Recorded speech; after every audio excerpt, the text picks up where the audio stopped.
दोस्तों, वर्तमान समय की कोई भी समस्या ऐसी नहीं है जिसका समाधान हमारे वेदों, शास्त्रों और पुराणों में आपको ना मिले। अपने जीवन को अच्छे और सुख से जीने के लिए हमारे वेदों, पुराणों, शास्त्रों में कुछ नियमों का उल्लेख किया गया है, जिसका पालन करके आप अपने जीवन स्तर को काफी हद तक सुधार सकते हैं और सुखपूर्वक जीवन व्यतीत कर सकते हैं। और ये सारे सुखद प्रसंग हमारे रामायण, महाभारत और अन्य ग्रंथों में मिलते हैं। जो छोटी छोटी रोचक अनसुनी लघु कथाएं हैं, वो हमें काफी कुछ सिखाती हैं। एक ऐसा ही रोचक प्रसंग हम आपके सामने लेकर आए हैं रामचरितमानस के लंका कांड से उद्धृत। दोस्तों, एक मजेदार संवाद होता है रावण और अंगद के बीच। उस संवाद को आप सुनिए, आपको काफी कुछ सीखने को मिलेगा। जब अंगद और रावण वार्तालाप करते हैं तो अंगद ने रावण को 14 ऐसे दुर्गुण बताए हैं जो जीते हुए भी नरक के समान। मतलब अगर किसी व्यक्ति में ये 14 गुण या इनमें से 1-2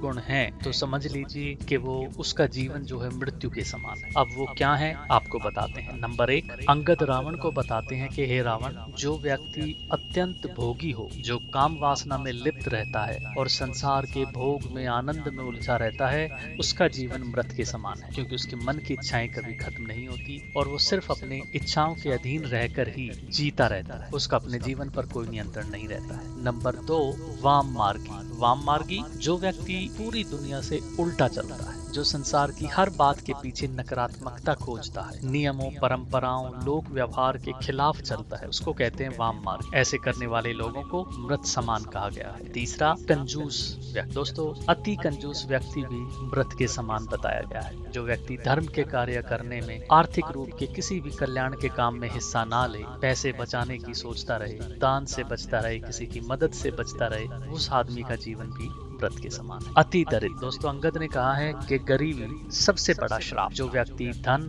आत्मविश्वास, सम्मान और साहस से हीन हो, वो भी मृत के समान ही। अत्यंत दरिद्र आदमी मृत के समान है। वो ना किसी का उद्धार कर सकता है, ना किसी की मदद कर सकता है और ना समय की मदद कर सकता है, ना इस लोक में भोग सकता है और ना परलोक में कुछ अर्जित कर पाता है। विमूढ़। अत्यंत मूढ़ यानी कि मूर्ख व्यक्ति भी मृत के समान है, जिसके पास विवेक और बुद्धि ना हो, जो खुद निर्णय ना ले सके, हर काम को समझने या निर्णय लेने की क्षमता उस पर ना हो और दूसरों पर आश्रित रहे, वो भी मृत्यु के समान है। अगला दुर्गुण बताया है दोस्तों, अजसी। अजसी वो व्यक्ति जिसको संसार में बदनामी मिली, जिसका सम्मान ना हो, जिसको ठुकरा दिया गया, कैरेक्टर जिसका खराब, घर परिवार, कुटुंब, समाज, नगर, जहाँ पे उसकी कोई इज्जत ना करता हो उसके कार्यों की वजह से, ऐसे व्यक्ति को भी अंगद ने मृत समान ही बताया है। दोस्तों, ये सारे अवगुण रावण के सामने अंगद ने कहे थे, ये बताने के लिए कि तुम्हारे पास कितनी ही संपदा और कितने ही ज्ञान है, लेकिन तुम में ये गुण है तो तुम मृत के समान हो और तुझे मारने की जरूरत भी नहीं है। इस कारण ये सारे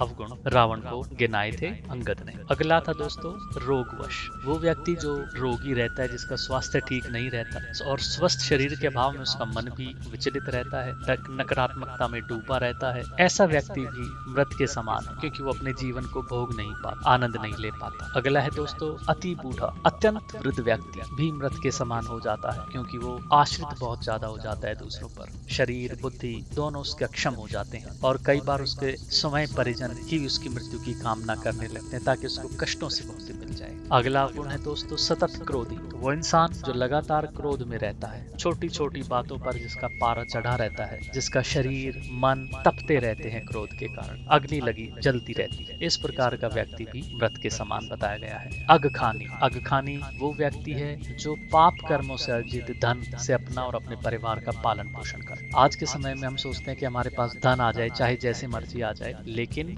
जो पाप कर्मों से और गलत कार्यों से अर्जित धन रहता है वो आपको सुख नहीं देता। लक्ष्मी माता उदासीन रहती है, वो आपको कष्ट देता है और जो ऐसे धन का भोग करते हैं वो व्यक्ति भी मृत के समान। तनु पोषण। ऐसा व्यक्ति जो पूरी तरह से अपनी समय की संतुष्टि और समय के भोग के लिए जीता है, वो व्यक्ति भी मृत के समान है, जो सिर्फ अपने ही सुख की चिंता करता है। निंदक। जो व्यक्ति बिना कारण किसी की भी निंदा करने में लगा रहता है, दूसरों के अवगुण देखता रहता है, उस व्यक्ति को भी अंगद ने मृत के समान बताया है। परमात्मा विमुख। वो व्यक्ति जो प्रभु को नहीं मानता, जिसकी धर्म में आस्था नहीं है, जो अपने इष्ट देव को नहीं मानता, वो व्यक्ति भी मृत के समान है। अगला और अंतिम है दोस्तों, संत विरोधी। संत से मतलब है वो व्यक्ति जो धार्मिक कार्य, पूजा पाठ, भजन कीर्तन, सत्संग आदि प्रकार के कार्यों से दूर रहता है, उनका विरोध करता है। उस व्यक्ति को भी अंगद ने मृत समान माना है, क्योंकि इससे समाज में अनाचार फैलता है। तो ये एक छोटा सा प्रसंग हम लेकर आए थे दोस्तों रामायण के लंका कांड से। धन्यवाद।